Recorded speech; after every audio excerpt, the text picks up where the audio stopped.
আসসালামু আলাইকুম সুপ্রিয় শিক্ষার্থীবৃন্দ, তোমাদের সবাইকে Sonargaon star flower SR school and college কর্তৃক আয়োজিত অনলাইন ক্লাসে স্বাগত।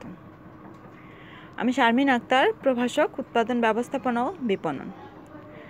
আজকে আমি তোমাদের সাথে আলোচনা করব উৎপাদন ব্যবস্থাপনা ও বিপণনের দ্বিতীয় পত্র থেকে তৃতীয় অধ্যায়ের কিছু অংশ নিয়ে। তৃতীয় অধ্যায় মানে হচ্ছে বিপণন কার্যাবলী বা ফাংশনস অফ মার্কেটিং।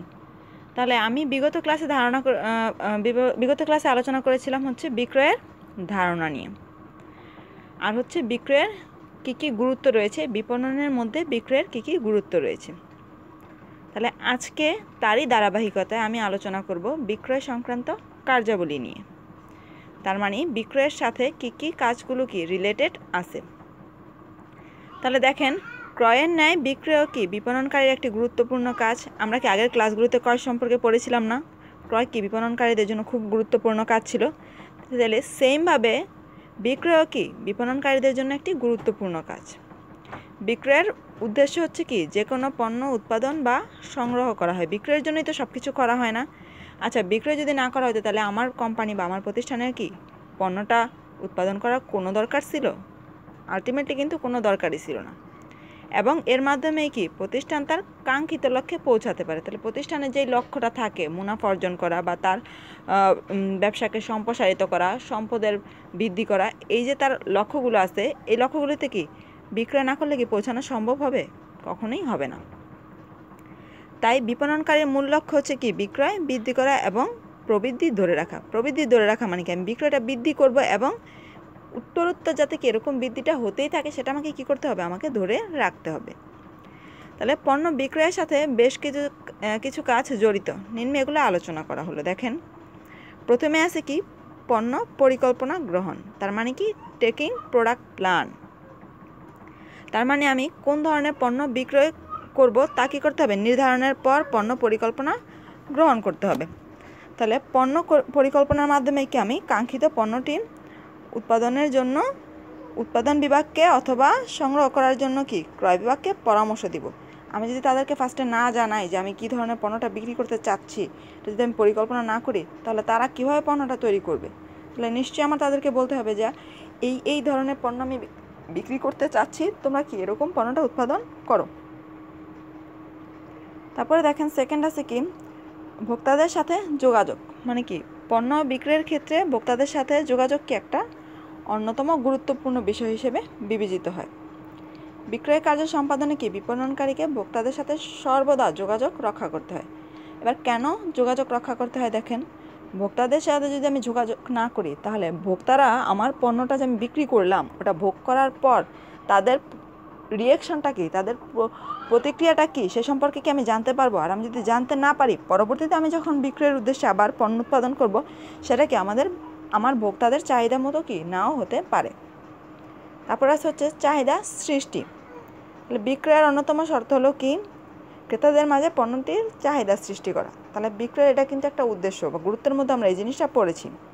তাহলে চাহিদা সৃষ্টির জন্য বিপণনকারীরা করে? দেখেন, বিজ্ঞাপন সহ অন্যান্য বিক্রয় প্রসার কার্যক্রম গ্রহণ করে। এখন বিক্রয় প্রসার কার্যক্রমগুলো মানে আমার পণ্যটা যাতে বিক্রি হয় তার জন্য যেসব কার্যক্রমগুলো করা হয়। যেমন দেখেন, আমি পণ্য বিক্রি বাড়ানোর জন্য আমরা বিজ্ঞাপন দিতেছি। তারপর আবার আমি করতে পারি? ফ্রিতে দিতে পারি, ডিসকাউন্ট দিতে পারি, তারপর হচ্ছে স্যাম্পল নমুনা দিতে পারি, আর কত কিছুই তো করতে পারি আমি পণ্য বিক্রি বৃদ্ধি করার জন্য। তারপরে হচ্ছে সমঝোতা সংক্রান্ত কাজ। ক্রেতা ও বিক্রেতার মধ্যে সমঝোতার মাধ্যমে বিক্রয় কার্যটি পরিণতির দিকে অগ্রসর হয়। এক্ষেত্রে দেখেন, পণ্যের মান, মূল্য, পরিবহন মূল্য, পরিশোধ পদ্ধতি এগুলো নিয়ে ক্রেতা বিক্রেতার মধ্যে দর কষাকষি হতে পারে। তাহলে আলটিমেটলি ক্রেতা বিক্রেতার দর কষাকষির পর নির্দিষ্ট একটা জায়গায় পৌঁছায়, যখন তাদের দুজনের মতামতটা হয় একসাথে মিলিত হয়, তখনই বিক্রয়টা সম্পূর্ণ হয়। আমি কিন্তু ক্রয়ের মধ্যেও আমরা সেম জিনিসটাই পড়ছি যে সমঝোতায় আসতে হবে। ক্রেতা বা বিক্রেতাকে কিসে আসতে হবে? সমঝোতায় আসতে হবে। তাহলে যখন আমি আমার পণ্যটার দাম চাইতেছি হচ্ছে 100 টাকা, কিন্তু যিনি বিক্রেতা উনি বলতেছেন 90 টাকা। এখন আমি হচ্ছে 100 টাকায় দিচ্ছি না, উনি 90 টাকা। এখন যখন আমরা আলটিমেটলি দুজনের মতামতটা মিলবে, আমি বললাম ঠিক আছে আপনি 95 টাকাতে নিয়ে যান, তাহলে আমার যিনি আমার কাছ থেকে কিনবে ক্রেতা উনিও কি রাজি হলো যে ঠিক আছে আমি এত টাকার মধ্যে 95 টাকা দিয়ে কিনবো। তাহলে এই যে দর কষাকষির পর আমরা কি আলটিমেটলি একটা জায়গায় পৌঁছালাম না, এটাই হচ্ছে কি সমঝোতা সংক্রান্ত কাজ। তারপর হচ্ছে দেখেন চুক্তি সম্পাদন সংক্রান্ত কাজ। তাহলে বিক্রয়ের ক্ষেত্রে সবশেষ কাজ হলো সমঝোতার আলোকে ক্রেতা ও বিক্রেতার মাঝে কি চুক্তি সম্পাদন করা। তাহলে সেই চুক্তিটা কীরকম দেখেন, এর মাধ্যমে পারস্পরিক দায়বদ্ধতার সৃষ্টি হয়। পরবর্তীতে এরূপ চুক্তির আলোকে কি বিক্রয়ের কাজ সম্পাদিত হয়। যেমন ধরেন আমি গিয়ে পণ্যটা ক্রয় করলাম, হ্যাঁ, আর উনি হচ্ছে বিক্রি করলেন। বিক্রি করার সময় কত ধরনের চুক্তি হতে পারে যে ঠিক আছে আপনি পণ্যটা নিয়ে যান, যদি ভালো না হয় আপনি ফেরত দিন, বা আমাদের দোকানে আপনি আবার পরবর্তীতে আইসেন, এত দামাদামি করতে হবে না, আমরা কি সব কিছু আপনার কাছ থেকে হচ্ছে রিজনেবল প্রাইসেই রাখবো, কম দামেই রাখবো, আপনি যেহেতু আমাদের পরিচিত বা আপনার সাথে তো কথা বললাম ভালোই লাগলো। তাহলে এরকম কি অনেক ধরনের চুক্তি সম্পন্ন হয় না। দেখবেন আমরা যখন পরিচিত দোকানগুলোতে যাই তখন কিন্তু আমরা খুব বেশি দামাদামি করি না, কারণ কি আমরাও তার প্রতি লয়াল, যে আমরা চিন্তা করি না উনি আমাদের কাছ থেকে বেশি রাখবে না। এটা কি একটা ভরসা, একটা বিশ্বাস, ওনার সাথে আমার কি সেরকম একটা সম্পর্ক তৈরি হয়েছে। তাহলে বিপণনের কাজ কিন্তু ছিল এটা একটা ক্রেতা ও ভোক্তাদের মাঝে দীর্ঘমেয়াদী সুসম্পর্ক গড়ে তোলা। তারপরের টপিক দেখেন 3.13-তে আছে উত্তম ক্রয় বিক্রয়ের অর্ধেক। সেটা কি ব্যাখ্যা করো।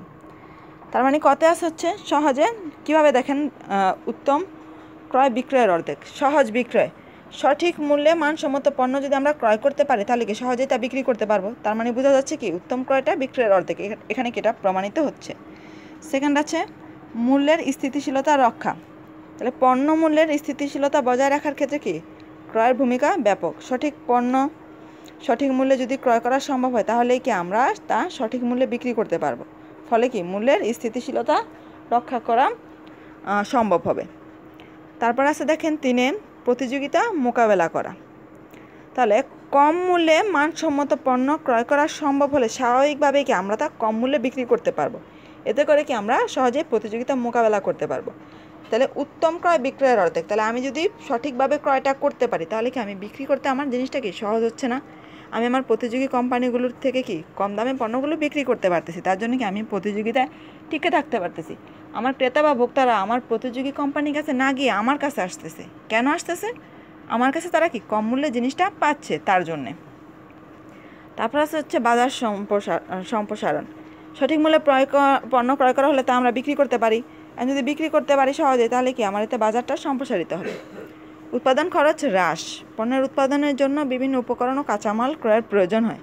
এখন এগুলো যদি আমি কম মূল্যে ক্রয় করতে পারি তাহলে কি আমার আলটিমেটলি উৎপাদন করতেও কি খরচটা কম হবে না। আর আলটিমেটলি আমার উৎপাদন করতে যদি খরচ কম হয় তাহলে আমি কি আলটিমেটলি আমার পণ্যটা কম খরচে বিক্রিও করতে পারবো। তারপরে আছে হচ্ছে ক্রেতা আকর্ষণ। সেম জিনিস সব কিছু আমি যদি কম দামে করতে পারি, কম দামে করি, তাহলে কি কম দামের জিনিসটা তাদের দিতে পারলে কি আমার ক্রেতারা আকৃষ্ট হবে, তাই না। ভোক্তা সন্তুষ্টি। দেখেন ভোক্তাদের প্রয়োজন, অভাব, চাহিদা, রুচি, পছন্দ ইত্যাদি কি ক্রয় ক্ষমতা সব কিছু বিবেচনা করে যদি আমি ভোক্তাদের নিকট বিক্রির উদ্দেশ্যে পণ্য ক্রয় করি তাহলে কি তারা সন্তুষ্ট হবে না। ভোক্তারা সন্তুষ্ট হলে কি আমার পণ্যের বিক্রিটা বৃদ্ধি পাবে।